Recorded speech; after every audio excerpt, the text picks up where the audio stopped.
Alright, today we are discussing the various codes and problems and issues related to using these extension harnesses when you install headers.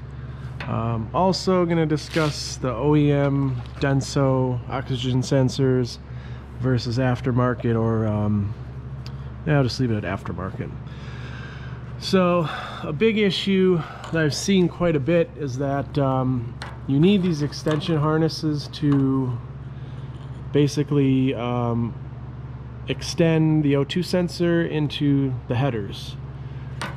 For whatever reason, these tend to go bad. I don't know what exactly does, whether it's the cheap connectors they use, or the metal of the pins, or if it's just, you know, two extra junctions that you're dealing with now.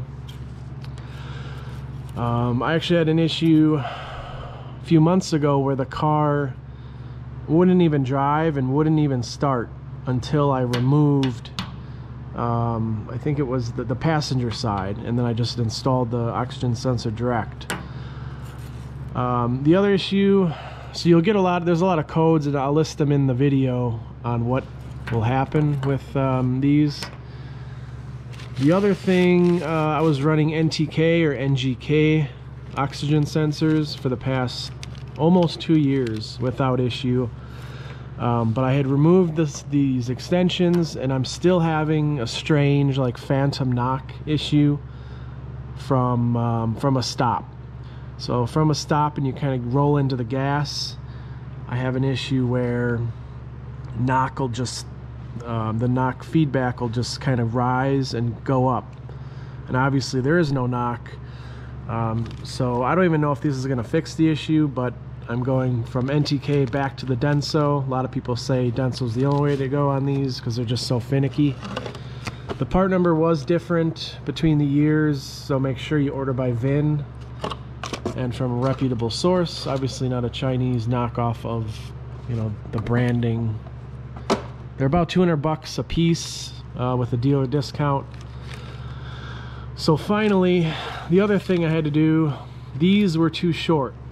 So now I know why the extensions are needed, because on the NTKs the harness was actually longer, but on the Densos they're short. So what I had to do was basically cut the factory harness. You know, I cut it somewhere around here, and then I added a good 6 inches of wires, and then soldered everything, heat shrink, and then the Tessa tape on top of it, or Tessa, whatever it's called. It's like the Mercedes engine loom, the high heat tape that goes on all the engine wiring harnesses and everything. So the Toyota pins here are gold. I don't know if they're actually gold or just a higher quality. These are really cheap. You can just tell by touching the plastic. And then the connectors are like a bluish silver. The NTKs are a little bit better. They're just a brighter silver color. But again, I'm just hoping this solves the problem and eliminates the extensions at the same time. And so now we'll go on to how to actually do this without needing to remove a lot of stuff. It is difficult, I'm going to tell you that right now. But first thing you need to do is remove this heat shield from both sides. It's going to give you the needed space. Here's the other one.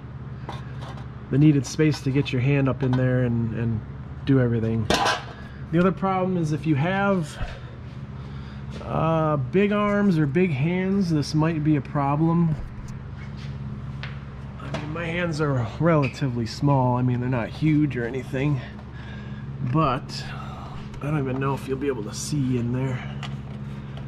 Do my best here. If you look,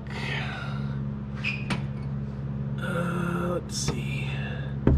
All right, right there. I think you can see that open connector way up there in the middle of the screen. That's the O2 sensor connector. This one is more difficult to get just because you can only get one hand up there, and you have to do like two different things, so you really need some help. What I kind of did was guide the O2 sensor harness into that plug loosely, and then got my hand in there and kind of squeezed the connectors together. The other thing is, if you look now the center of the screen, you'll see where the O2 connector used to go. So there's a little bracket. The other thing you have to do is you're going to have to remove the connector from that bracket, because you're no longer going to use the bracket. The bracket positions the connector in a way that it almost pushes the extension harness or the O2 harness into the header pipe before it has a chance to turn and come down.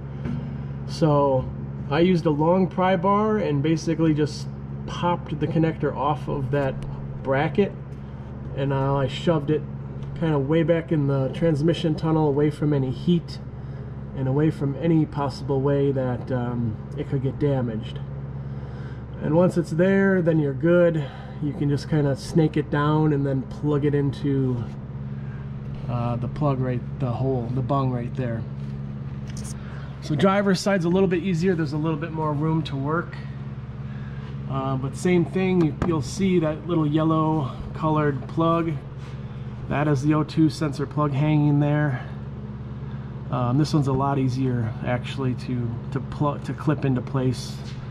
And then I can get this up here. If you look just to the left of that connector, you'll see the old bracket where the plug used to be. And again, it just drove the wiring right directly into the header pipe. So that could be a cause of issue, but again, my O2 extension was not burned or melted in any way. So I'm just wondering if the problem lies in the actual connector or the pins itself. So that's what's needed. I'll post a link to the thread of this whole debacle in the video as well. You'll see it in the description. But hopefully, I'm hoping that this solves my problem. And if not, I will just post an update and kind of go from there. But you don't have to remove the engine. You don't have to lower the engine. You don't have to remove the headers, anything like that. So hopefully that helps. If you have any questions, just let me know and I will answer them.